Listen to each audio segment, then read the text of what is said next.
Senang sekali bisa bertemu dengan Bapak Ibu semua. Nah, setiap kali saya datang ke sebuah vision seminar, terus terang saya bersemangat sekali Bapak Ibu. Saya selalu bersemangat sekali. Kenapa Bapak Ibu? Saya membaca di banyak sumber. Di berbagai buku, orang-orang sukses mengatakan bahwa ternyata rahasia utama kesuksesan adalah antusiasme. Semangat Bapak Ibu. Anda tahu, Jack Welch, CEO dari General Electric GE, mengatakan hal itu. Walter Chrysler, pendiri Chrysler Corporation, produsen Mercedes-Benz, mengatakan hal yang sama Bapak Ibu. Winston Churchill, Perdana Menteri Inggris, mengatakan hal yang sama. Ted Turner, pemilik CNN, mengatakan hal yang sama. Bukan cuma semangat, bukan cuma antusiasme, tapi semangat yang berapi-api Bapak Ibu. Itu rahasia utama kesuksesan. Itu sebabnya buat Bapak Ibu, buat Anda yang pertama kali hadir ke acara ini, hampir semua pertama ya Bapak Ibu, pertama kali Vision Seminar, santai saja. Mungkin Anda kaget melihat begitu banyak orang yang bersemangat, begitu banyak orang memberikan aplaus, begitu banyak orang tersenyum, tertawa dan seterusnya. Santai saja Bapak Ibu, Anda ikut aja, Anda ikut semangat, karena kalau Anda semangat, Anda juga bisa sukses berikutnya. Terima kasih. Baik Bapak Ibu, perkenalkan, nama saya Rizky Kanata, lahir di Makassar 25 tahun yang lalu. Sebetulnya ini bukan pertama kali saya ke Padang. Saya lahir di Makassar, ayah saya asli Sulawesi Selatan, ibu saya asli Minang. Dari Bukit Tinggi, jadi setengah pulang kampung sebetulnya gitu ya. Walaupun saya jarang sekali ke Padang dan Bukit Tinggi. Terus terang saya beruntung sekali saya lahir di keluarga yang berada. Sejak saya lahir orang tua saya udah berkecukupan, dua-duanya pekerja keras. Ayah saya pekerja keras, ibu saya pekerja keras, dan saya belajar banyak dari beliau berdua. Mereka tidak pernah mengajari saya untuk bekerja keras, tidak pernah mengajari saya untuk kamu rajin belajar dan seterusnya, tapi saya melihat teladan dari mereka Bapak Ibu. Saya melihat mereka mencontohkan dengan teladan. Itu sebabnya saya sudah mengerti yang namanya bekerja keras sejak kecil, contoh dari orang tua saya. Saya waktu SD termasuk yang cukup rajin belajar, saya biasanya hampir selalu masuk 5 besar, 3 besar. Nah tapi di samping itu, saya juga selain cukup rajin belajar juga cukup nakal juga Bapak Ibu. Saya waktu SD suka berkelahi. Sebetulnya kalau mulai duluan jarang, tapi kalau ditantang nggak nolak, jadi hampir-hampir sama. Saya sering berkelahi waktu SD. Nah, tapi suatu ketika saya kena batunya. Biasanya saya menang kalau berkelahi. Tapi saya kena batunya tiba-tiba waktu saya kelas 3 SD, ada seorang teman saya yang, waduh, ini orang besar sekali. Bedanya dengan saya beratnya sekitar 15 kilo Bapak Ibu. Waduh, besar sekali. Saya kena batunya, dia tiba-tiba memukul saya dan saya nggak bisa apa-apa. Saya cukup babak belur waktu itu, tapi saya sama sekali tidak menangis. Malah saya dalam hati pikir, aduh, kok saya bisa kalah sama dia. Jadi saya memang orangnya seperti itu dari dulu, nggak mau kalah. Nah itu kira-kira waktu masa kecil seperti itu. Nah saya masuk SMP juga masih di Makassar. SMP juga saya tetap berimbang gitu ya, cukup rajin belajar tapi cukup main juga kemana-mana. Nah saya suka sekali olahraga. Waktu SMP saya senang main basket Bapak Ibu. Saya hobi banyak olahraga, salah satunya waktu SMP paling sering main basket. Sampai akhirnya ketika saya selesai SMP, ternyata nilai EBTANA saya cukup bagus. Orang tua saya, beliau berdua menawarkan saya, gimana kalau kamu SMA di Bandung? Ayah saya menawarkan. Saya tentu saja menerima Bapak Ibu. Kapan lagi ya bisa kabur dari orang tua gitu ya. Biasanya waduh nggak bisa keluar malam dan seterusnya. Jadi oke, saya mau sekali. Akhirnya saya ke Bandung, saya masuk SMA di Bandung. Nah di sana saya belajar banyak. Saya ketemu banyak teman-teman yang dari berbagai suku. Macam-macam ya dari seluruh Indonesia, dan saya senang sekali bertemu banyak teman baru. Nah waktu SMA, awalnya cukup rajin belajar, prestasi masih bagus, itu salah satu SMA yang terbaik katanya di Bandung gitu ya, SMA negeri. Masih masuk 3 besar juga, tapi lama-lama saya pikir, waduh ini ngapain saya rajin belajar gitu, mumpung masih SMA main. Akhirnya saya putuskan, oke, saya mulai banyak main waktu itu, santai-santai, tapi ketika mulai kelas 3, saya baru ingat Bapak Ibu, apa tujuan saya datang ke Bandung. Impian saya yang pertama adalah saya ingin lulus masuk Elektro ITB waktu itu. Karena ayah dan ibu saya kedua-duanya kebetulan juga Elektro ITB. Saya ingin sekali masuk dan akhirnya saya putuskan oke, saya mulai belajar rajin. Nah waktu SMA itu saya suka sekali main bola. Sejak kelas 1 saya sering sekali main bola Bapak Ibu. Seminggu bisa berapa kali, maniak lah bisa dibilang seperti itu gitu ya. Nah waktu SMA juga saya kenalan dengan seorang wanita. Nah ini awalnya saya lihat-lihat ya curi-curi pandang dulu gitu ya. Lama-lama tergila-gila juga. Akhirnya saya mulai coba kenalan. Teman saya mendesak semua, ayo kamu, masa nggak berani dan seterusnya gitu ya. Saya memang pemalu sebetulnya aslinya. Jadi saya paling pemalu sama cewek terus terang. Tapi dipaksa-paksa sama teman-teman saya ada yang bilang, Kamu tahu nggak ada 2 tipe cewek kata dia. Ada yang maunya kalau nyatainnya cepet, ada yang maunya lama. Nah gimana kalau dia yang maunya nyatainnya cepet? Lama-lama dia nggak mau loh kalau kelamaan gitu ya. Waduh saya pikir betul juga. Kita kan belajar dari orang yang udah sukses. Akhirnya saya nyatain Bapak Ibu, saya baru sekitar 10 hari kenalan. Ya saya sih udah kenal dia lama, cuma mungkin dia baru kenal saya gitu ya, beda kelas soalnya. Saya nyatain dan jawabannya kita temenan aja ya katanya. Jadi saya ditolak Bapak Ibu, terus terang itu cukup menyakitkan. Apalagi saya punya banyak teman, kita suka ngumpul rame-rame ya, jadi saya jadi bahan obrolan gitu ya. Tapi saya tidak menyerah, karena saya memang ya suka. Jadi akhirnya saya lakukan terus, saya tetap istilahnya pendekatan terus. Akhirnya setelah setengah tahun, lebih bahkan, baru saya berani nyatain yang kedua. Dan akhirnya diterima juga. Jadi Bapak Ibu, Anda yang belum punya pasangan, yang datang ke seminar ini hari ini, tidak rugi. Sudah tahu kan, salah satu kunci sukses punya pasangan, ngotot tanpa menyerah. Oke, itu waktu SMA Bapak Ibu. Jadi kelas 3 akhirnya saya mulai banyak meninggalkan main-main saya. Nah, kecuali main bola, terus terang main bola jalan terus. Main yang lain ditinggalin semua, saya fokus waktu itu mau MPTN, tapi main bola jalan terus. Nah yang kasihan ini, karena saya tiap Sabtu dan Minggu, Anda tahu ya, Liga Inggris, Liga Italia dan banyak lagi, saya nggak pernah malam mingguan, jadi kasihan juga yang mau tadi ya. Tapi ya itu kira-kira gambaran saya waktu SMA. Nah, kemudian ternyata hasil kerja keras saya berbuah. Saya lulus masuk Elektro ITB, saya waduh gembira luar biasa karena bagaimanapun itu impian saya. Nah tapi setelah masuk, saya bingung, ini udah masuk nih, impian saya cuma masuk gitu. Akhirnya ya udah saya jalan, saya tetap main bola, tetap berkenalan, ya tetap belajar juga. Tapi karena saya tidak banyak termotivasi ya hasilnya biasa-biasa aja. Saya ingat sekali Bapak Ibu, ketika tahun ketiga, sudah mau masuk ke tahun keempat ya, tahun ketiga, waktu akan ujian akhir, salah seorang teman saya, betul-betul saya respect sekali kepada beliau. Beliau ini istilahnya seorang jenius Bapak Ibu, memang sangat jenius orangnya. Dan tapi jangan Anda bayangkan orang yang jenius yang wah pakaiannya rapi, kemudian pakai kacamata gitu ya, jalannya gini-gini. Tidak seperti itu teman saya ini.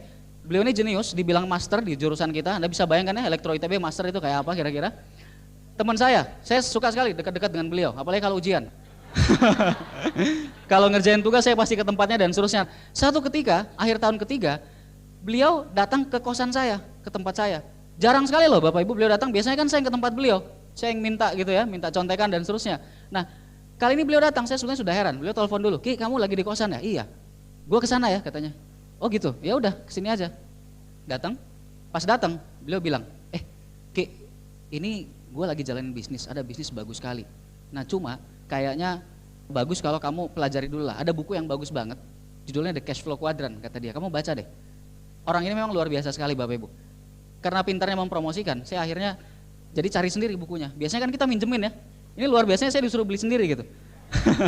Akhirnya saya beli sendiri, saya baca, dan memang luar biasa. Menurut saya buku itu sangat fenomenal. Waktu dulu belum terlalu lama keluarnya ya, baru sekitar setahunan, barangkali setahun 2 tahun, paling lama juga. Saya baca dan saya baru sadar ternyata. Waktu kuliah saya santai-santai aja karena saya tahu begitu saya lulus kuliah, saya sudah akan mewarisi perusahaan orang tua. Kebetulan orang tua saya punya sebuah perusahaan dalam bidang konstruksi kelistrikan. Cukup besar juga, saya pikir ngapain saya capek-capek, saya nggak akan kerja juga, saya akan mewarisi. Nah tapi setelah saya baca buku itu, saya baru tahu Bapak Ibu, bahwa saya sama sekali tidak aman. Di buku Cash Flow Quadrant saya mengerti bahwa ada 2 pola kerja manusia, dan di pola kuadran kiri istilahnya, di situ dikatakan yang bekerja sehari-hari sebagai karyawan, employee, maupun yang menjalankan bisnisnya, tapi masih terlibat dengan bisnisnya, itu dianggap tidak aman. Masih barter waktu dengan uang Bapak Ibu. Saya pikir, oke, perusahaan dari segi penghasilan cukup besar, tapi kalau ayah saya misalkan tidak bekerja lagi, terjadi apa-apa mungkin sakit keras, saya pikir kami sama sekali tidak aman. Tidak seorang pun yang bisa menggantikan beliau. Saya baru kaget sekali setelah baca buku, saya baru sadar bahwa ternyata ada pola kedua, kuadran kanan, di mana di situ dikatakan kalau kita benar-benar ingin kebebasan finansial, kita perlu membangun sebuah aset. Terus saya baca buku itu, saya lihat ada 3 aset dibahas, sebuah corporate yang ada sistem, tapi biasanya butuh waktu lama ya, puluhan tahun, sebuah bisnis franchise, satu lagi network marketing. Saya terus terang sangat terinspirasi saat itu, saya pikir saya harus bangun aset yang mana nih. Saya selesai baca, tidak lama kemudian, kira-kira mungkin seminggu 2 minggu setelah merekomendasikan buku tadi, teman saya datang lagi Bapak Ibu. Nah kali ini dia datang ke kosan saya, terus dia cerita, sekarang gue jelasin bisnis yang gue cerita. Luar biasa memang ya. Beliau jelaskan, terus terang saya mendengarkan, saya sangat memperhatikan waktu itu. Dan beliau jelaskan bisnis Tiansi. Saya kaget sekali waktu lihat, loh ini ada 1 peringkat passive income, bahkan ada sharing internasional kalau bronze line dan seterusnya. Terus terang saya waktu itu sangat tertarik Bapak Ibu, sangat tertarik. Apalagi ada BMW dan seterusnya. Tapi saya setengah tidak percaya, saya tanyakan ke beliau bilang ini benar, sudah banyak yang dapat di luar negeri, bahkan di Indonesia, ini sudah ada beberapa orang yang dapat. Saya kaget sekali Bapak Ibu, saya percaya sekali kepada beliau, jadi saya bilang, oke, bisnisnya bagus, saya pelajari dulu ya, saya tertarik terus terang. Tapi saya pelajari dulu ya, akhirnya beliau meminjamkan beberapa brosur, buku dan sebagainya, beliau pulang. Setelah dipinjamkan saya baca sedikit-sedikit, terus saya masukkan ke laci. Nah setelah itu Bapak Ibu, saya udah lupa bisnisnya. Biasa ya manusia. Nah tapi teman saya ini memang orangnya pintar sekali lah. Beliau banyak belajar rupanya selama menjalankan. Setelah kira-kira seminggu 2 minggu beliau kontak saya, beliau mengundang saya ke satu acara yang namanya OPP Bapak Ibu. Open Plan Presentation. Beliau mengundang saya ke OPP, beliau bilang OPP-nya ini hari Minggu Ki. Hari Minggu jam 4, lu usahakan on time. Terus saya bilang, loh ini Minggu kan ada pertandingan bola, saya bilang antar jurusan. Saya kan gak pernah lewat yang kayak gitu, aduh saya gak bisa datang deh kayaknya. Main bolanya itu kalau kita mulai nanti jam 3, biasanya molor-molor dikit malah mulainya. Saya gak bisa datang. Teman saya bilang, udah pokoknya kamu usahain selesai main bola langsung kejar ke sana. Oh ya udah, akhirnya main bola, selesai main bola itu kira-kira sudah hampir jam 5 Bapak Ibu. Saya cepet-cepet, karena saya memang sudah janji, oke lah pokoknya saya datang, saya bilang. Saya pulang ke rumah, cepet-cepet mandi, cepet-cepet berangkat ke gedung pertemuan tadi. Ketika saya sampai di gedung pertemuan Bapak Ibu, saya masuk, waktu itu adalah OPP Akbar di Bandung. Waktu itu Bandung udah besar sekali. OPP aja itu jumlah yang hadir 4 kali dari acara kita hari ini. 1000-an orang, sorry bukan 4 kali, 2 kali. Jadi 1000-an berapa, 1500-an barangkali. Saya masuk, banyak sekali orang, panggungnya jauh di depan. Saya nggak bisa lihat apa-apa, banyak yang sudah berdiri di belakang. Saya masuk cuma dengar-dengar suara-suara nggak jelas 5 menit, setelah itu bubar semua orang pulang. Terus terang Bapak Ibu, saya tidak dapat apa-apa di acara tadi, saya tidak dapat apa-apa, tapi saya pulang dengan bersemangat sekali. Kenapa? Saya lihat bisnis ini bisnis apa? Saya nggak tahu bisnisnya pun, tidak lihat OPP-nya, saya udah tahu bahwa saya akan jalankan terus karena saya melihat begitu banyak orang yang sangat serius menjalankan usaha ini. Akhirnya saya putuskan, oke, saya akan jalankan. Saya bilang ke teman saya tadi, oke, saya mau jalan, saya mau join, tapi ini belum punya duit. Walaupun keluarga kami berada Bapak Ibu, tapi saya dididik dengan cukup keras gitu ya, duitnya tiap bulan pas-pasan, pas habis, bukan pas mau beli mobil ada uangnya gitu ya, pas habis maksudnya. Jadi saya nggak punya uang terus terang. Saya bilang ke beliau, saya telepon ayah dulu, saya telepon ayah saya. Saya telepon, saya coba jelaskan bisnis ini, tapi orang tua saya tidak mengerti Bapak Ibu. Mereka berpikir bisnis ini sama dengan konsep bisnis yang ada di luaran. Saya untuk menjelaskannya susah, karena lewat telepon.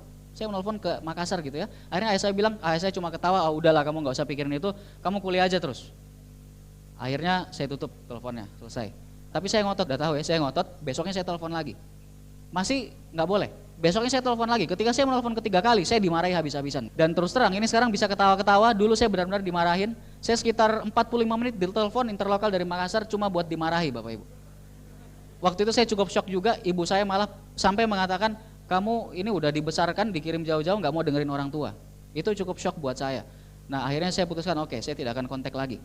Tapi setelah saya pikir lagi, saya bilang ini masa depan saya lihat bisnisnya bagus, saya akan coba jalankan. Akhirnya Bapak Ibu, walaupun tidak ada duit, saya memutuskan untuk jalan. Tapi kelupaan lagi, karena nggak ada duit, biasa manusia. Kemudian akhirnya teman saya datang lagi, beliau datang lagi ke kosan, beliau cerita, udah kamu join aja, pokoknya entah nawarin produk ke orang atau minjem duit atau apapun, join lah, ini bisnisnya bagus. Saya bilang oke, saya join, kebetulan saya punya saving sekitar 500 ribuan, tapi saya akan langsung bintang 3 saya bilang, saya akan cari yang butuh produk. Saya serahkan ke mereka dan hasilnya luar biasa, banyak sekali yang sembuh. Ada yang sakit saraf kejepit tulang ya di belakang, sudah lama, bertahun-tahun, ke dokter harus operasi, orangnya takut, pakai produk Tiansi, kalsium dan Vitality, waktu itu hasilnya istimewa, sebulan hilang Bapak Ibu, bungkuk-bungkuk hilang. Banyak lagi kesaksian yang lain. Jadi saya pikir wah ini luar biasa. Tapi saya belum menjalankan bisnisnya Pak. Waktu saya mau menjalankan bisnisnya, saya bilang ini kita mau ujian akhir naik ke tingkat 4. Saya fokus dulu deh. Nanti setelah ujian. Akhirnya ujian. Setelah ujian, teman saya datang lagi Bapak Ibu. Anda bisa hitung udah berapa kali ya? Setelah ujian beliau kontak saya lagi. Udah Ki, udah selesai kan ujiannya? Yuk kita jalan yuk. Terus saya bilang, waduh kamu kayak nggak tahu aja. Ini kan bulan Juni, mulai Piala Dunia nih sekarang. Juni 2002 waktu itu Piala Dunia dan saya tidak akan melewatkan satupun pertandingan. Jadi saya bilang nanti deh setelah Piala Dunia saya mulai jalan. Teman saya mau nggak mau beliau nerima gitu ya. Ya udahlah, beliau memang sabar sekali orangnya. Saya nonton Piala Dunia, ketika mulai masuk perempat final, pertandingan mulai sedikit. Saya akhirnya mulai berpikir, saya udah join nih. Ini masih ada waktu kosong, masih liburan. Kenapa saya nggak jalanin? Akhirnya saya putuskan Bapak Ibu saat itu saya mulai jalan. Belakangan saya baca di sebuah buku bahwa waktu yang tepat Anda tidak akan pernah punya. Waktu yang tepat Anda buat sendiri Bapak Ibu. Saya pikir kalau saya waktu itu tidak menjalankan, akhirnya selesai liburan masuk kuliah, saya akan mulai tahun terakhir kerjakan TA lebih sibuk lagi.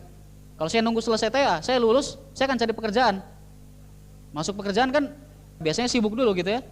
Atau malah saya balik ke Makassar barangkali. Jadi tidak pernah ada waktu yang tepat. Akhirnya saya putuskan saya jalan. Presentasi saya 1-2 kali, yang pertama dibantu oleh teman saya. Nah, saya perkenalkan dulu, beliau ini orangnya luar biasa sekali. Beliau sangat sabar, saya banyak sekali belajar dari beliau, beliau teladan yang luar biasa. Mohon aplaus untuk sponsor saya, Bapak Seno Hadi. Nah, di awal Bapak Ibu saya jalan, saya mulai buat janji dengan teman saya, dibantu oleh Pak Seno presentasi 1 kali, 2 kali. Tapi setelah itu saya berpikir, wah Pak Seno ini bisnisnya udah besar. Waktu itu beliau sudah hampir bintang 5 Bapak Ibu. Saya pikir kalau saya nggak belajar, ya kapan lagi saya bisa berkembang. Beliau ini sibuk sekali.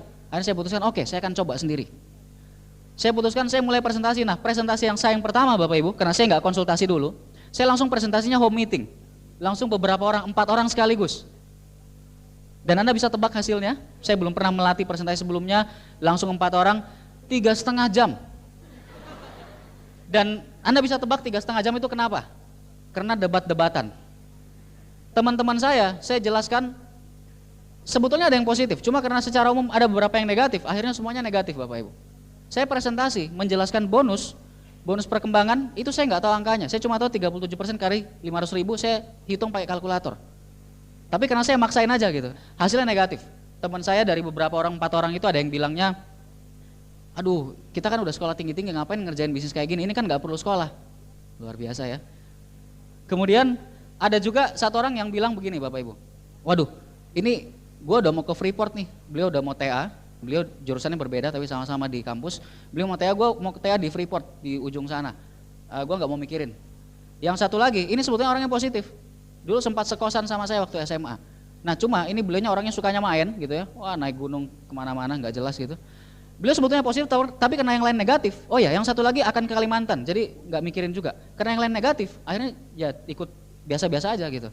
Akhirnya presentasi yang saya terus terang, waduh shock juga karena kebetulan teman-teman dekat. Tapi akhirnya saya putuskan, oke, saya akan coba ke yang lain. Nah saya mulai presentasi ke yang lain, 1 orang, 2 orang, hampir tiap hari saya presentasi Bapak Ibu. Banyak juga yang positif, tapi entah kenapa nggak ada yang join-join. Banyak yang positif.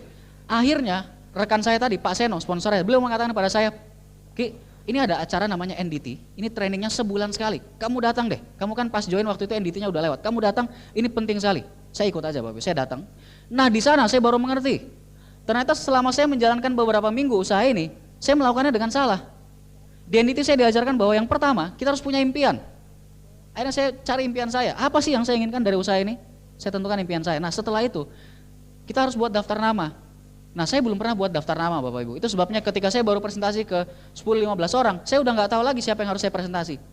Akhirnya saya mulai buat daftar nama, saya bikin daftar 100 nama, 150 nama waktu itu dan wah saya udah senang sekali, wah 150 nama nih banyak. 150 nama cukup banyak Bapak Ibu, tapi kalau saya diberi kesempatan mengulang bisnis sekali lagi, sekarang saya sedang menceritakan success story saya sedang menceritakan best seller saya. Seandainya saya diberi kesempatan mengulang best seller saya akan mulai dengan paling tidak 500 nama Bapak Ibu. Karena ternyata itu kunci kalau kita mau punya bisnis yang sangat-sangat besar. Saya akhirnya buat 150, saya mulai presentasi. Presentasinya pun saya buat janji Bapak Ibu. Kalau sebelumnya saya langsung datangin teman gitu ya, bawa bukunya langsung jelasin. Saya mulai buat janji dengan cara yang benar. Nah kemudian setelah buat janji ya jelas saya presentasi. Nah satu hal yang saya belum melakukan sebelumnya adalah follow up. Ternyata saya baru tahu, ini orang-orang yang sudah dipresentasi, saya belum follow up satupun. Belum saya ajak ke pertemuan juga. Akhirnya saya mulai, oke deh saya coba follow up. Nah teman-teman yang sudah saya presentasi, termasuk yang negatif tadi yang di awal, saya datangi satu-satu Bapak Ibu. Nah yang pertama saya datangi, beliau ini sedang akan membuka sebuah bisnis tambak. Dan modalnya kira-kira 2 juta. Waduh saya pikir harus cepat-cepat nih. Kalau enggak udah enggak join gitu ya. Saya datang ke beliau, saya cerita-cerita, saya ajak beliau, udah deh kamu pokoknya lihat aja, ini ada pertemuan bagus sekali namanya OPP. Ayo kita datang dulu aja. Oke deh, gue lihat dulu katanya. Ketika OPP, beliau terlambat sekali Bapak Ibu. Saya nungguin terus, beliau terlambat, akhirnya beliau datang waktu itu sudah 4:30 lewat. Dan kita di jalan lagi butuh waktu sekitar 20 menit setengah jam. Ketika kita sampai ke gedung OPP, pas kita naik tangga mau masuk ke gedung, pintunya terbuka lebar dan orang-orang keluar semua. Bapak Ibu bisa bayangkan saya udah stres berat, aduh udah selesai lagi acaranya. Tapi saya pikir, oh iya, saya coba kenalkan dengan upline saya, dengan Pak Seno. Dan ada 1 orang lagi upline saya, beliau sekarang upline Silver Lion saya, Bapak Eric Yong. Saya perkenalkan, saya bilang, yuk kita kenalan dulu deh, saya kenalin ini ada orang yang luar biasa, masih muda. Beliau cuma kira-kira setahun lebih tua dari kita, tapi bisnisnya berkembang pesat. Pak Erick Yong waktu itu bintang 6 Bapak Ibu. Bonusnya sekitar 3 jutaan, saya ingat sekali waktu itu. Saya pertemukan dengan Bapak Erick Yong, saya cuma duduk diam dengerin. Saya udah lupa Pak Erick Yong ngomong apa, cuma ngacung-ngacungin buku sambil ngomong. Tapi pas saya jalan pulang dengan teman saya ini, beliau bilang, kayaknya saya join deh Ki. Luar biasa Bapak Ibu, saya pikir ini apa yang terjadi. Saya tidak tahu apa yang terjadi, pokoknya saya cuma melakukan apa yang diajarkan oleh sistem. Di NDT diajarkan ajak pertemuan, kenalkan dengan apa dan seterusnya. Teman saya akhirnya memutuskan join dan langsung bintang 3 Bapak Ibu. Dan beliau ini sekarang punya bisnis yang besar sekali di Bandung, di Lampung, dan berbagai kota lagi di seluruh Indonesia, di Jakarta, di Depok. Mohon aplaus buat Bapak Henrico Ganesha Putra. Bintang 7 sekarang. Nah, satu orang lagi, teman saya yang saya bilang suka main Bapak Ibu, yang kerjanya main dan seterusnya, saya follow up juga. Saya ajak ke OPP berkali-kali. Nah beliau ini karena suka main, kerjanya keluyuran. Tiap kali OPP nggak jadi datang, tiap kali diajak nggak jadi datang. Pernah satu ketika saya nelpon, teleponnya dimatiin dan seterusnya. Tapi saya nggak berhenti Bapak Ibu, saya sambil tetap presentasi yang lain, saya tetap follow up beliau, saya tetap ajak pertemuan juga. Akhirnya satu ketika saya bertemu sama beliau di tempat nongkrong tepat pada saat akan OPP. Kedapetan ya, udah saya giring aja, yuk OPP. Beliau datang, oke deh, gue datang katanya. Tapi gue nggak janji ya, cuma datang aja. Ya, datang masuk OPP. Nah, sayang sekali Bapak Ibu, nasib saya malang sekali. Waktu itu adalah OPP, istilahnya tempat latihan, OPP kecil sekali, paling-paling cuma sekitar 30-40 orang. Yang presentasi adalah bintang 5 baru. Dan terus terang presentasinya buruk sekali Bapak Ibu. Saya udah stres berat, aduh udah deh, ini udah nggak akan join. Nah tapi Anda tahu, setelah OPP selesai kita ngobrol-ngobrol, teman saya bilang, dia tadinya mau buka bisnis VCD, modalnya juga kira-kira 2 juta, aneh tapi nyata gitu ya. Dia bilang, saya join deh.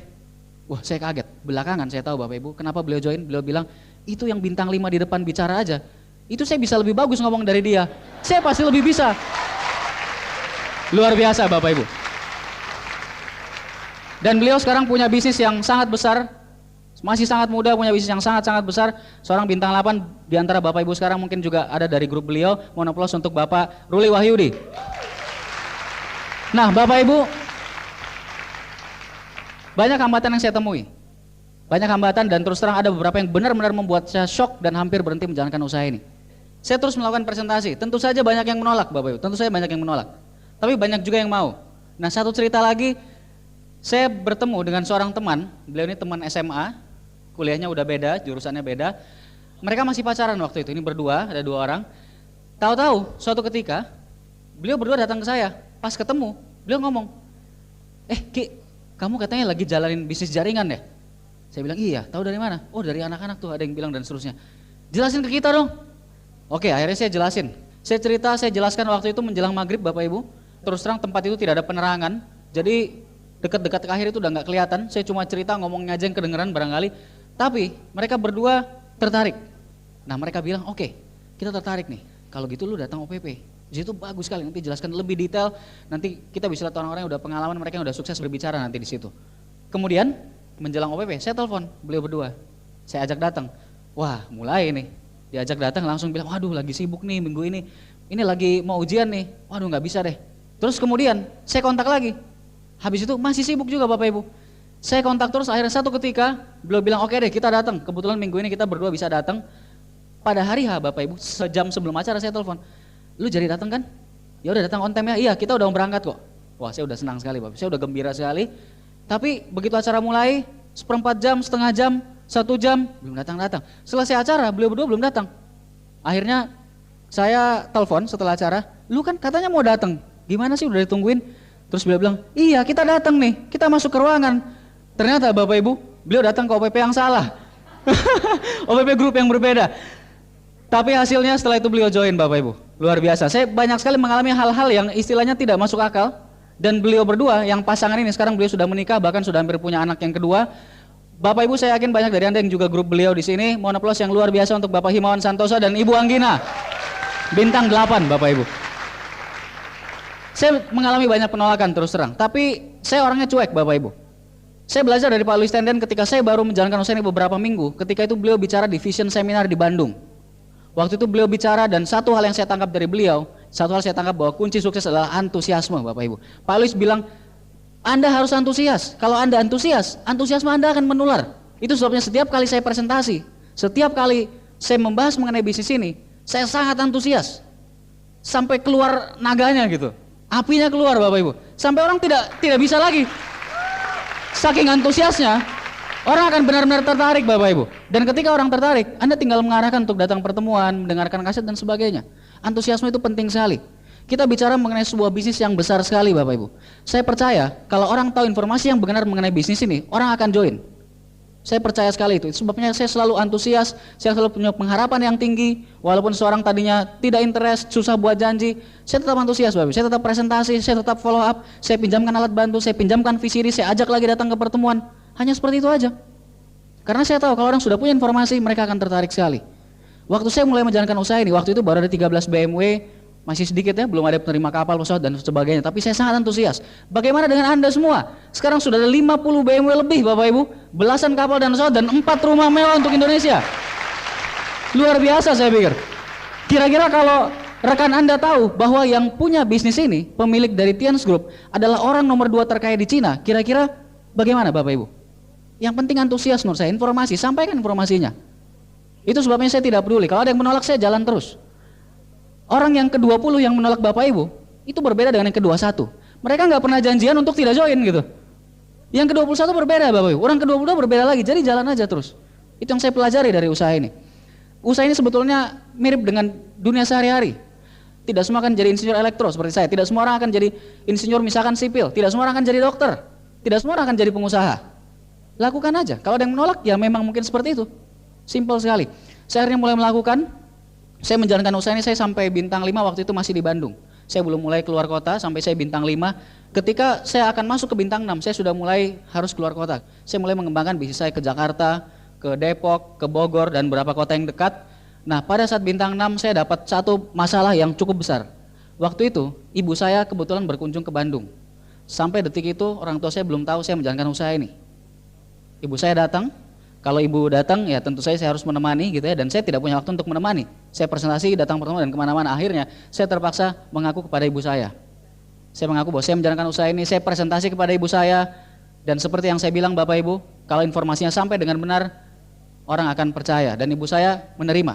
Beliau percaya, beliau bilang, ya udah kamu jalankan aja. Ternyata kamu jalanin terus dan hasilnya cukup bagus, kamu jalani. Nah tapi yang jadi masalah Bapak Ibu, ketika ibu saya kembali ke Makassar, ayah saya tidak setuju. Saya tidak bisa menjelaskan ke beliau. Nah itu yang jadi masalah besar buat saya. Saya tahu, Bapak Ibu pasti tahu bahwa usaha ini butuh banyak pengorbanan, butuh kerja keras. Di samping hambatan itu, ayah saya sangat tidak menyetujui. Setiap hari setelah subuh saya ditelepon. Kamu gimana? Bisnisnya masih dijalanin? Udah berhenti aja, selesaiin aja kuliahnya. TA-mu gimana? Setiap pagi Bapak Ibu, itu betul-betul cobaan mental buat saya. Orang tua saya tidak pernah setuju. Bahkan ayah saya sampai akhirnya mengatakan, kalau kamu mau BMW, kamu lulus saja, Bapak belikan satu. Terus terang, itu cobaan yang berat buat saya. Tapi saya jalan terus Bapak Ibu. Akhirnya ketika saya akan bintang 7, saya mulai banyak sampai keluar pulau. Saya ikut mengembangkan juga Lampung, bolak-balik. OPP di Bandung aja seminggu sampai 2 kali. Kemudian setelah OPP yang hari Jumat, saya langsung ke stasiun bus Jumat malam. Kebetulan Sabtu tidak ada kuliah. Jumat malam saya langsung ke Lampung, sampainya Sabtu pagi, siangnya langsung OPP. Demikian seterusnya berminggu-minggu Bapak Ibu, paling tidak setengah tahun seperti itu. Belum lagi kota-kota yang lain Bapak Ibu. Saya betul-betul menggunakan semua waktu luang saya untuk menjalankan usaha ini. Saya sempat tidak pernah bersosialisasi dengan teman kosan saya, kecuali mereka yang join di bisnis ini tentunya. Saking tidak sempatnya Bapak Ibu, kan tidak mau. Saya pulang tiap hari biasanya di atas jam 12 malam, karena dari pagi sampai siang, kadang-kadang sampai sore saya pakai kuliah, mengerjakan TA dan seterusnya. Sore sampai malam, biasanya after midnight saya menjalankan usaha ini Bapak Ibu. Setiap kali saya pulang ke kosan, saya masuk, saya buka kunci kosan, saya jalan masuk pelan-pelan supaya tidak mengganggu yang lain yang sedang tidur. Saya masuk ke dapur, saya masak Indomie, saya bikin susu karena tidak sempat makan malam. Tengah malam baru makan malam, saya naik atas kamar saya di lantai 3 membawa semua barang saya. Saya harus membawa barang dari pagi Bapak Ibu, semua jas saya, kemeja pengganti dan sebagainya, sejak saya mulai masuk ke kampus paginya, karena saya tidak sempat pulang ke rumah. Saya ingat bahkan sempat sekitar 2 bulan saya harus bikin nasi box Bapak Ibu, karena saking tidak sempatnya kalau saya meluangkan waktu makan, waktu khusus dan sebagainya tidak sempat. Saya bikin nasi box supaya saya bisa makan di mobil seringkali. Terus terang mungkin Anda berpikir berat, tapi menurut saya beratnya tidak terasa. Karena apa? Karena kalau kita bekerja keras, bisnis kita pasti akan berkembang Bapak Ibu. Kalau Anda bekerja setengah-setengah, nah itu yang biasanya jadi masalah. Itu sebabnya saya lakukan terus. Saya ingat sekali ketika saya sedang membangun Jakarta, tengah malam saya pulang, saya bawa mobil sendiri, karena besoknya harus masuk kuliah. Saking capeknya Bapak Ibu, Ketika masuk ke pintu tol, sudah masuk Bandung, pintu tol, ini tuh cuma paling-paling 1-2 kilo dari kosan saya, mungkin paling cuma sekitar 20 menit, saya tidak kuat lagi. Saya akhirnya meminggirkan mobil saya berhenti tidur di dekat pintu tol. Saya bangun ketika azan subuh, Bapak Ibu. Terus terang itu saat-saat yang berat. Tapi yang menarik Bapak Ibu, usaha ini walaupun Anda mengerjakan dengan sangat kerja keras, hasilnya juga pasti akan luar biasa. Pasti akan sangat-sangat luar biasa. Saya mulai merasakan hasilnya ketika saya mulai bintang 7 Bapak Ibu. Ketika saya mulai bintang 7, saya baru sadar, loh, banyak kota yang saya tidak datangi lagi, yang saya tidak sempat berkunjung ke sana, bisnisnya terus berkembang. Saya baru sadar bahwa ternyata selama ini saya mengembangkan bisnis dengan sistem itu sangat-sangat berguna. Sistem mulai bekerja buat saya. Saya tidak datang ke Lampung, bisnis tetap jalan. Saya tidak datang ke Jakarta, saya tidak datang ke Depok. Saya meninggalkan Bandung, bisnis saya tetap jalan Bapak Ibu. Saya mulai merasakan hasilnya. Bahkan ketika saya akan bintang 8, saya mulai fokus sekali mengerjakan tugas akhir, bahkan sampai sekitar setengah bulan, itu saya tidak sempat keluar kota, saya hanya di Bandung. Tapi bisa tetap berkembang Bapak Ibu. Itu hasil dari kerja keras. Ketika bintang 8 akan mengerjakan TA, saya ingat sekali waktu itu saya didesak terus oleh orang tua saya, oleh ayah saya, disuruh menyelesaikan TA saya secepatnya. Karena saking tidak sempatnya mengerjakan TA, paginya, kadang-kadang kuliah ada tugas dan sebagainya. Saya pernah setelah selesai presentasi, sekitar 2 minggu terakhir, pada saat akan sidang, itu saya jam 12 malam baru masuk ke lab, baru mengerjakan lagi, melanjutkan dan seterusnya. Selesai dini hari pulang ke rumah, besoknya paginya bangun lagi dan seterusnya. Tapi saya merasakan sekali Bapak Ibu, ketika saya sidang, kemudian saya lulus, saya merasakan sekali benar-benar hidup berubah. Saya sudah lulus, ketika itu saya mencapai bintang 8 tepat beberapa minggu sebelum saya lulus Bapak Ibu. Jadi ketika saya lulus, saya benar-benar merasa plong. Saya mendapatkan impian saya memenuhi impian orang tua saya juga. Hasilnya benar-benar luar biasa. Saya mencapai bintang 8 waktu itu 14 bulan, kemudian bronze line sekitar 8-9 bulan berikutnya. Mungkin Anda pikir luar biasa Bapak Ibu, tapi ternyata semua kesuksesan itu dimulai cuma dari langkah-langkah yang kecil. Saya baca di sebuah buku dikatakan bahwa sukses itu bukan satu pekerjaan besar yang Anda lakukan satu kali Bapak Ibu. Tapi sukses ada pekerjaan-pekerjaan kecil yang Anda lakukan terus-menerus sampai Anda mencapai apa yang Anda inginkan. Itulah sukses Bapak Ibu. Kalau Anda ingin berangkat dari New York, Anda ingin berangkat ke Tel Aviv di Moskow, tapi Anda menyimpang sedikit 1 derajat ke selatan, maka Anda akan tiba di Tel Aviv di Israel Bapak Ibu. Anda mengerti maksud saya? 1 derajat di awal, kalau Anda lakukan terus menerus, itu akan memberikan arti yang luar biasa besarnya. Itulah bisnis ini. Saya belajar banyak mengenai prinsip-prinsip bisa sukses di usaha ini. Saya belajar bahwa yang pertama orang sukses harus miliki adalah mereka harus punya yang namanya sikap positif. Sikap positif yang paling penting menurut saya yang tadi antusiasme. Penting sekali. Bapak Ibu tahu, antusiasme itu artinya dari bahasa Yunani yang artinya adalah God in us, Tuhan di dalam kita. Nah, kira-kira Anda bayangkan, kalau ada Tuhan di dalam diri Anda, seperti apa Anda melakukan presentasi, Bapak Ibu? Seperti apa Anda bicara ke orang kalau ada Tuhan di dalam diri Anda? Itu yang namanya antusiasme. Dan hasilnya luar biasa sekali. Saya juga belajar sikap positif dari usaha ini bahwa kita harus banyak mau belajar. Sikap positif selanjutnya leadership Bapak Ibu. Saya belajar banyak sekali mengenai kepemimpinan. Saya belajar bahwa yang namanya leader adalah dia melakukan dahulu baru yang lain mengikuti. Terus terang ketika saya baru mulai menjalankan usaha ini, saya juga sempat berpikir bahwa benar nih saya mau menjalankan usaha ini, kelihatan akan menghabiskan banyak waktu. Sekali seminggu minimal saya harus datang ke OPP. Sekali sebulan minimal saya harus datang ke NDT. Sekali 2 bulan saya harus datang ke vision seminar. Saya harus melakukan presentasi beberapa kali, vola beberapa kali dalam 1 minggu. Saya punya waktunya enggak? Saya sempat berpikir seperti itu Bapak Ibu. Cuma akhirnya saya sampai pada satu kesimpulan, walaupun saya tidak menjalankan usaha ini, saya tetap harus melakukan kerjanya seorang bintang 8. Di luaran sana Bapak Ibu tetap harus bekerja keras. Tapi saya tidak dapatkan uangnya, saya tidak dapatkan passive income-nya. Saya putuskan saya akan jalankan usaha ini ketika itu. Saya juga punya ketakutan Bapak Ibu. Saya tahu bahwa bisnis ini tidak ruginya. Kita join, kita belanja dapat produk yang bagus, kalaupun kita tidak jalankan bisnisnya tidak akan rugi. Sama sekali tidak rugi, produknya bahkan sangat-sangat bermanfaat untuk keluarga saya dan orang-orang di sekitar saya. Tapi saya tetap punya ketakutan, saya pikir bagaimana kalau seandainya saya tidak akan jadi bintang 8? Bagaimana kalau seandainya bahkan saya tidak akan sampai bintang 7, bahkan bintang 6? Bagaimana misalkan? Bagaimana dengan pengorbanan saya selama ini?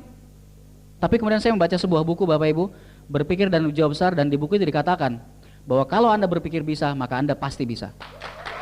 Luar biasa bukunya. Banyak orang yang membuat rencana masa depannya berdasarkan apa yang telah terjadi dulu dan berdasarkan kondisi dia sekarang Bapak Ibu. Banyak orang yang seperti itu sebabnya mereka tidak bisa berkembang. Ada sebuah kisah, ini kisah nyata Bapak Ibu, seorang yang bernama Roger Bannister. Pada tahun 1950-an, 1954 kalau saya tidak salah, tidak ada seorang pun atlet lari di dunia yang bisa berlari sejauh 1 mil dalam waktu kurang dari 4 menit. Tidak ada satu orang pun Bapak Ibu. Semua atlet mengatakan itu mustahil, kita sudah coba tidak akan bisa terpecahkan.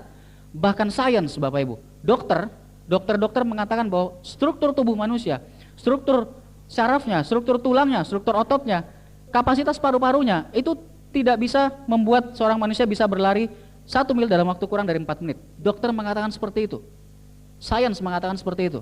Tapi ada seorang pelari yang bernama Roger Bannister, dan dia pun cuma seorang pelari universitas.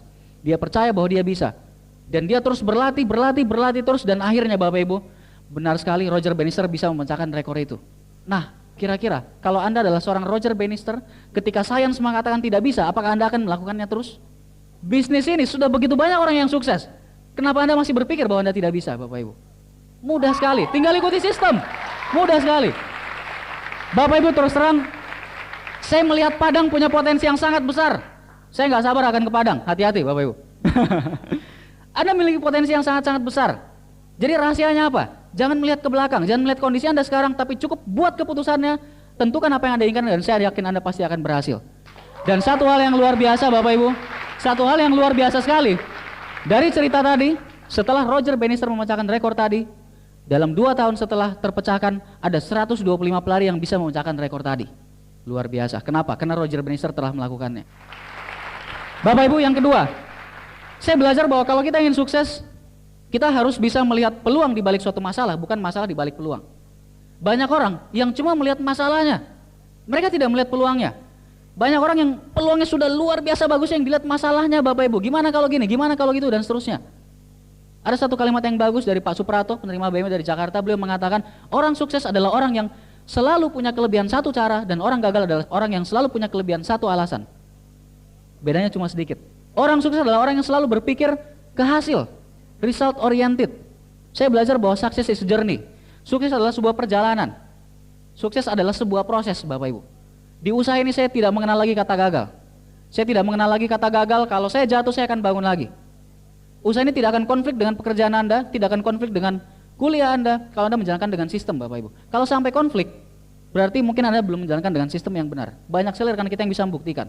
Bahkan saya melihat banyak rekan-rekan saya, mereka yang menjalankan usaha ini sambil bekerja, ternyata mereka di pekerjaan juga menjadi lebih sukses. Saya sendiri setelah menjalankan usaha ini, ketika saya kuliah, tahun terakhir adalah tahun di mana nilai-nilai saya paling bagus, karena saya belajar banyak nilai dari bisnis ini. Saya belajar bagaimana manajemen waktu, saya belajar bagaimana bersikap positif, saya belajar yang namanya leadership, saya belajar yang namanya integritas, saya belajar yang namanya people skill. Dan itulah yang disebut intangible value. Nilai yang tidak kelihatan, tapi bisa memberikan hasil kepada hal-hal yang terlihat Bapak Ibu. Bisnis ini luar biasa sekali. Saya pernah baca sebuah buku, di situ dikatakan, dig your well before you're thirsty. Gali sumur air sebelum Anda haus. Coba jalankan usaha ini walaupun Anda belum membutuhkannya Bapak Ibu. Jangan tunggu ketika Anda membutuhkannya. Sudah akan berat sekali. Ketika saya pertama mengenal konsep bisnis ini, saya pelajari, saya langsung merasa membutuhkannya saat itu. Karena apa? Bisnis ini menawarkan kebebasan finansial dan kebebasan waktu. Luar biasa sekali. Anda tinggal pilih. Kalau Anda mau sukses, lupakan alasan. Kalau Anda mau alasan, Anda bisa lupakan sukses Anda selamanya. Berpikir melihat peluang bukan masalah. Saya juga belajar bahwa orang sukses, poin ketiga adalah mereka selalu mau belajar kepada yang lebih sukses.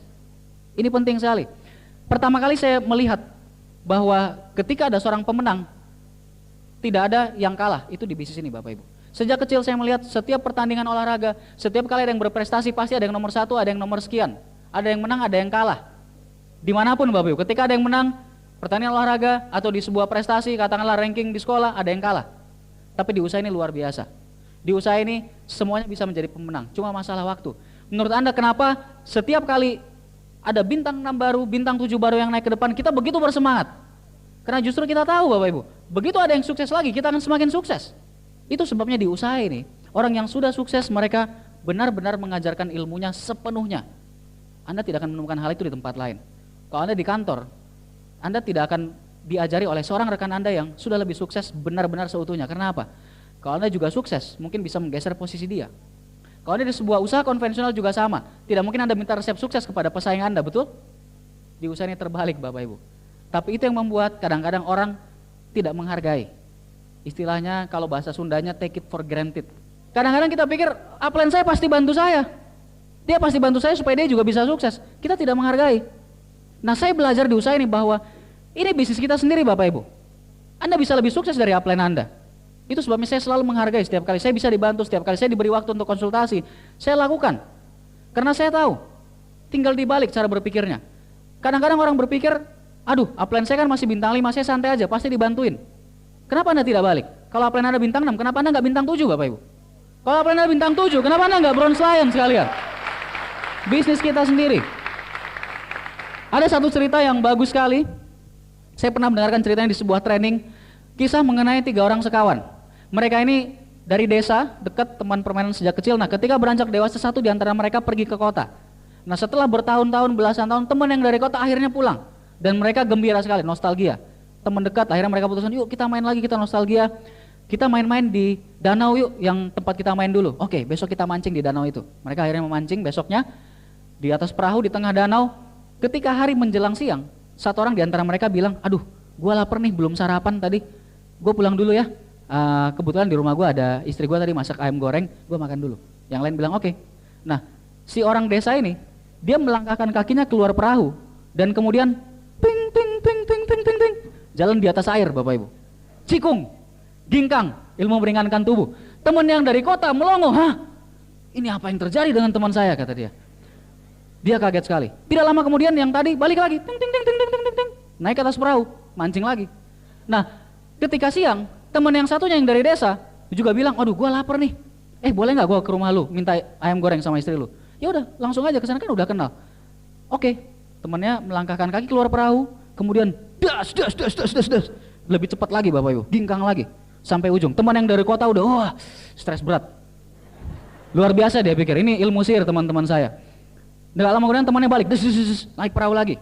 Nah, sebetulnya si orang kota ini udah lapar Bapak Ibu. Tapi dia tahan. Karena aduh gua kan nggak bisa ini.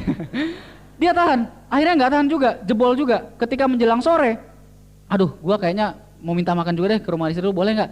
Ya udah langsung aja. Teman yang dari kota ini melangkahkan kakinya keluar perahu, kemudian jeblos Bapak Ibu. Dia tenggelam. Nah, temannya yang berdua buru-buru cepat-cepat menolong dia, menarik dia keluar dari air, kemudian mengeringkan tubuhnya, dan mereka langsung bilang, aduh sorry, kita yang salah, kita lupa ngasih tahu kepada kamu di mana letak batunya.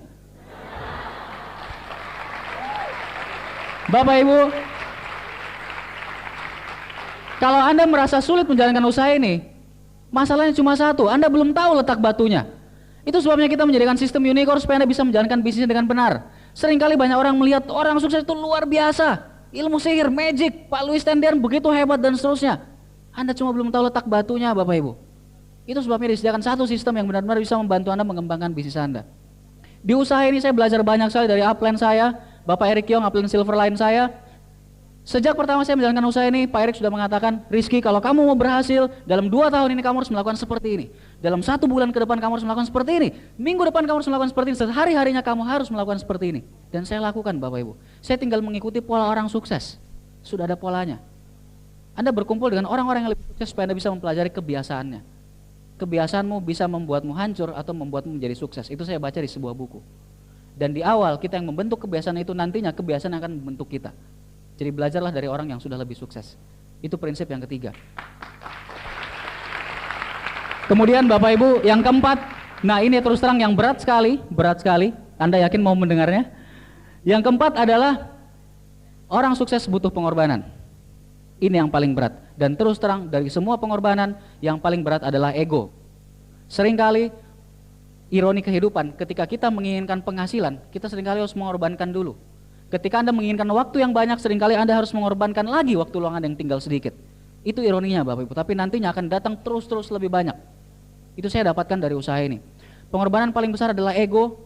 Buat saya sulit sekali yang namanya penolakan. Saya orangnya koleris itu tidak mau kalah. Kalau ada orang yang tidak setuju, paling tidak bisa dengar Bapak Ibu. Tantangan berat buat saya ketika melakukan presentasi. Tapi saya belajar untuk lebih baik, dan saya tahu bahwa di bisnis ini Anda tidak mungkin menghindari penolakan. Kalau orang yang menolak lebih banyak, artinya lebih banyak orang yang akan join juga. Saya belajar untuk mengatasi ego. Mungkin Anda berpikir, aduh gimana nih, nggak keren nih, orang nyangkanya kita jalanin bisnis yang nggak jelas. Karena mereka belum tahu informasinya. Kalau Anda berpikir untuk mengesankan seseorang, mungkin Anda perlu pikir lebih lanjut Bapak Ibu. Coba Anda pikir siapa teman dekat Anda, atau siapa keluarga dekat Anda, mungkin tante Anda yang paling dekat sama Anda, om Anda yang paling dekat sama Anda, atau mungkin malah saudara Anda. Saya tanya Bapak Ibu, hari ini sudahkah Anda berpikir mengenai mereka? Mungkin belum. Sebetulnya orang juga jarang berpikir mengenai kita, jadi buat apa dipikirin? Orang lain seringkali tidak peduli Bapak Ibu. Kalau Anda sukses, Anda dapat BMW, Anda punya passive income, orang lain tidak peduli sebetulnya. Apalagi kalau Anda gagal Bapak Ibu, mungkin lebih tidak peduli lagi. Masa depan kita adalah urusan kita sendiri. Mungkin orang yang bilang bahwa, aduh kamu gak usah jalanin seperti itu dan seterusnya, kira-kira kalau nanti Anda kesulitan, Anda mau membiayai pendidikan anak Anda, kira-kira mereka mau bantu Bapak Ibu? Belum tentu, mungkin mereka cuma bilang kasihan. Masa depan kita di tangan kita sendiri. Itu yang saya pelajari dari usaha ini. Ada sebuah cerita Bapak Ibu, mengenai dua orang, sahabat dekat, mereka ini sekantor, setiap makan siang, mereka selalu makan sama-sama, si A dan si B. Nah, si B ini setiap kali makan siang, itu selalu mengomel. Setiap kali buka bekalnya, dia ngambil makanannya, terus bilang, aduh, roti isi kacang lagi, bosan deh makan. Akhirnya temennya nggak tahan juga, si Pak A akhirnya suatu saat nanya ke Pak B, lu kalau nggak suka roti isi kacang, kenapa nggak minta aja ke istri, minta dibuatin yang lain, roti isi sosis kayak, roti isi telur, atau minta nasi. Kemudian temannya melihat ke dia, Pak B ini, dan Pak B bilang, kamu ini gimana sih, ini kan saya sendiri yang buat. Bapak Ibu, banyak orang yang mengomel terus setiap hari, mengomel terus tapi terus melakukan hal yang sama Bapak Ibu. Kalau Anda mengharapkan hasil yang berbeda dengan terus melakukan hal yang sama, itulah yang disebut definisi kegilaan. Yang bilang bukan saya, yang bilang buku Bapak Ibu. Banyak sekali buku mengatakan hal seperti itu. Dan salah satu yang bilang adalah Albert Einstein, manusia abad ke-20, manusia yang sangat jenius, dia mengatakan hal yang sama. Einstein mengatakan, Anda tidak akan bisa mengatasi suatu masalah yang Anda buat dengan pola pikir yang sama ketika masalah itu terjadi. Anda mengerti? Kita harus mau berubah. Kalau Anda mengharapkan hasil yang berbeda, lakukan hal yang berbeda. Nah, di usaha ini setiap kali gagal, saya diberitahu oleh upline saya, kalau kamu jatuh sekali, kamu bangkit satu kali lebih banyak. Kalau kamu jatuh sekali, bangkit satu kali lebih banyak. Dan saya artikan di kepala saya Bapak Ibu, kalau saya jatuh satu kali, saya akan bangkit 5 kali lebih banyak. Mudah sekali. Tidak sulit sama sekali Bapak Ibu. Kadang-kadang Anda harus bekerja keras, betul. Kadang-kadang Anda harus bekerja keras, Anda harus berkeringat, kadang-kadang kita harus menangis kadang-kadang. Tapi oke, nggak masalah. Anda jalankan saja sistemnya. Suatu saat Anda akan merasakan hasilnya yang sangat-sangat luar biasa. Semua orang bekerja keras Bapak Ibu. Apakah Anda tahu seorang perenang nasional yang bisa berprestasi masuk ke tingkat nasional, apa yang dia lakukan sehari-hari? Sejak masih kecil, sejak mereka masih SD, seringkali sebelum subuh, sebelum masuk sekolah, mereka harus nyemplung dulu ke kolam Bapak Ibu. Berlatih 1-2 jam, setelah itu mereka pergi sekolah, masuk sekolah, ini masih kecil, masih SD. Setelah pulang sekolah, mereka harus nyemplung lagi ke kolam sorenya, tidak bermain-main dengan temannya. Malamnya seperti biasa, belajar dan seterusnya, besok paginya terus-menerus seperti itu setiap hari. Perenang nasional Bapak Ibu. Susi Susanti yang kata orang hebat sekali, kata pengamat bulu tangkis, susah sekali mendapatkan orang seperti dia nantinya. Mungkin dari 10 ribu. Anda tahu Susi Susanti sejak SD itu berlatih bulu tangkis seharinya belasan jam Bapak Ibu. Setiap hari. Dan ketika dia sukses kita bilang dia jenius. Apakah Anda tahu Tiger Woods, pegolf yang paling kaya sekarang di dunia?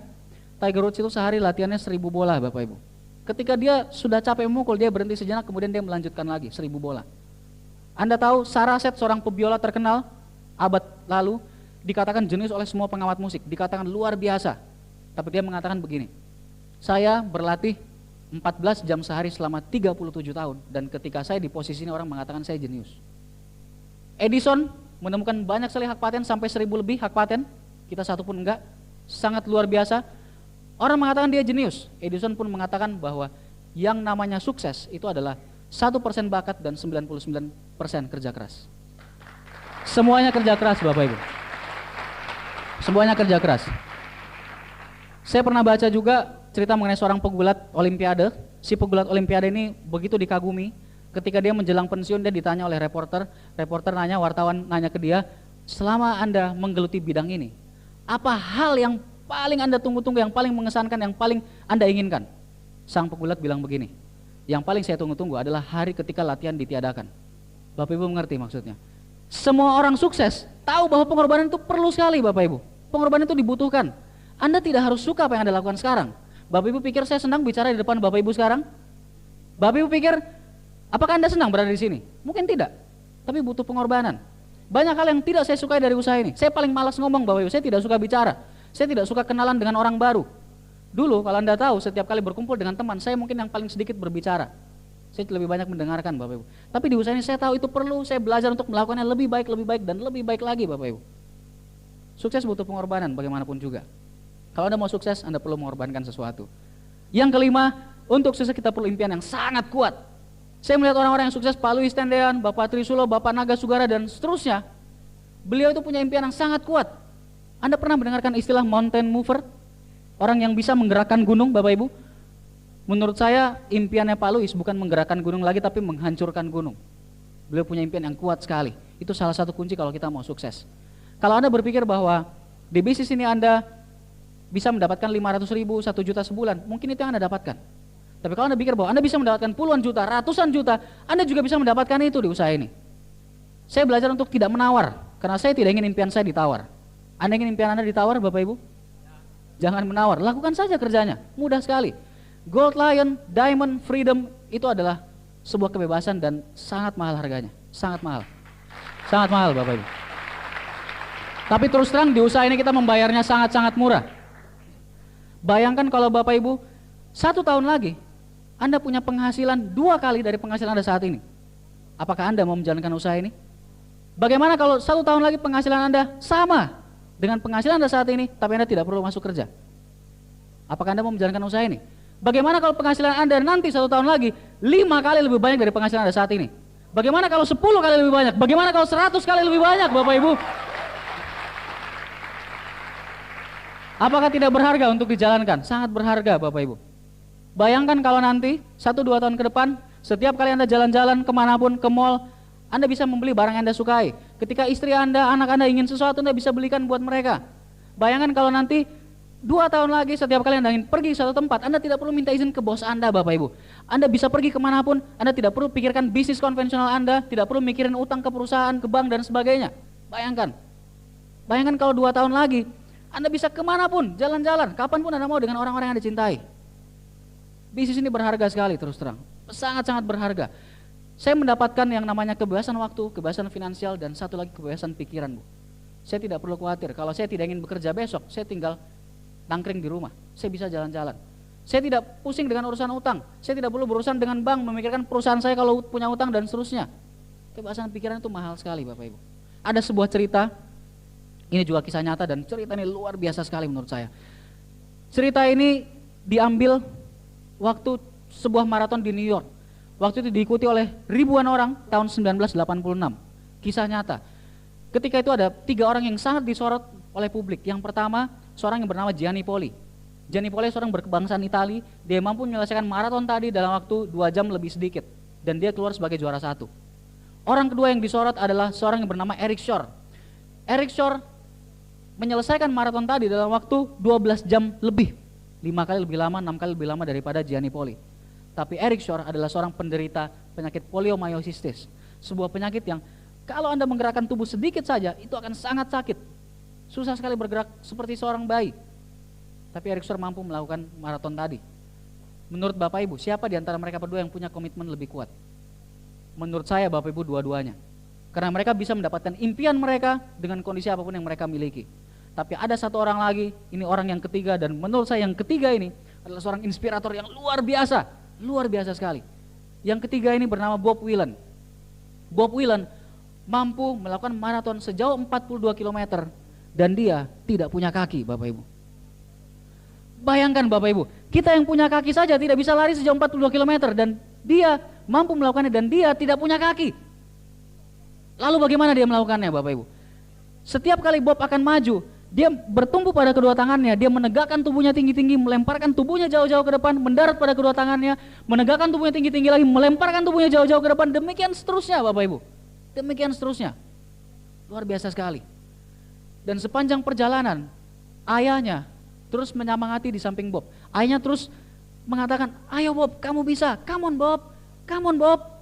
One more step, 1 langkah lagi, one step at a time, 1 langkah lagi, 1 demi 1 langkah, 1 langkah lagi, 1 langkah lagi, 1 langkah lagi, 1 langkah lagi, 1 langkah lagi. Luar biasa sekali Bapak Ibu. Dan pada saat Bob akan mendekati garis finish, Ketika itu semua spanduk, semua banner sudah diturunkan. Karena dia melakukannya terlalu lama. Dia melakukannya 5 hari Bapak Ibu. Dia melakukannya terlalu lama. Tapi pada saat itu dia mencapai garis finish, ada jutaan penduduk Amerika yang menyaksikan melalui layar televisi, mendengarkan melalui radio, dan mereka semua memberikan aplaus untuk Bob. Ketika Bob masuk garis finish, dia begitu bangganya. Dia menegakkan tubuhnya tinggi-tinggi, dia melihat ke semua arah, ke kiri, ke kanan, ke depan, dia memandang ke semua arah, begitu bangganya Bapak Ibu. Dan kemudian seorang reporter menghampiri Bob. Sang reporter kemudian bertekuk lutut di depan Bob, kemudian dia bertanya, "Bob, Anda adalah atlet yang luar biasa, apa rahasianya?" Bob dengan lantang menjawab, "Anda harus punya impian, Anda harus bersikap positif, Anda harus mau bekerja keras, Anda harus punya support group yang kuat." Anda ingat ayahnya Bapak Ibu, Anda ingat unicorn.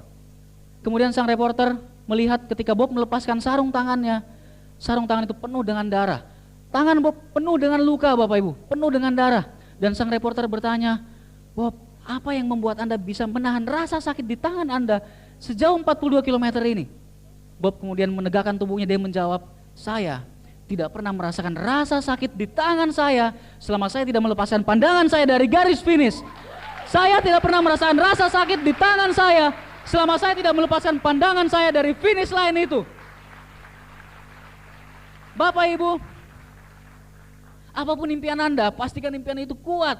Anda mau melakukan apa saja untuk bisa mendapatkannya. Apapun impian Anda ingin menjadi diamond, apakah Anda ingin menjadi gold lion, apakah Anda ingin menginginkan freedom, apakah Anda melakukan untuk orang tua Anda, anak Anda, orang-orang yang Anda cintai seperti saya. Apapun impian Anda lakukan terus Bapak Ibu. Anda fight. Anda terus berjuang, jangan pernah menyerah, jangan pernah putus asa. Lakukan terus Bapak Ibu.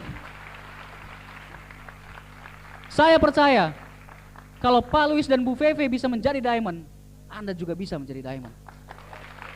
Saya percaya kalau Bapak Naga Sugara bisa menjadi silver lion, Anda juga bisa menjadi silver lion. Kalau Bapak Eric Yong, kalau Bapak Ferdinand dan Bu Livia bisa menjadi silver dan bronze lion, Anda juga bisa Bapak Ibu. Saya percaya kalau saya bisa, Anda juga pasti bisa. Dan semua leader di depan sini percaya. Tapi pertanyaannya Bapak Ibu, pertanyaan sebenarnya adalah, apakah Anda percaya? Kalau Anda percaya, Anda bisa mendapatkannya. Semoga Tuhan merahmati kita semua. Terima kasih, selamat sore.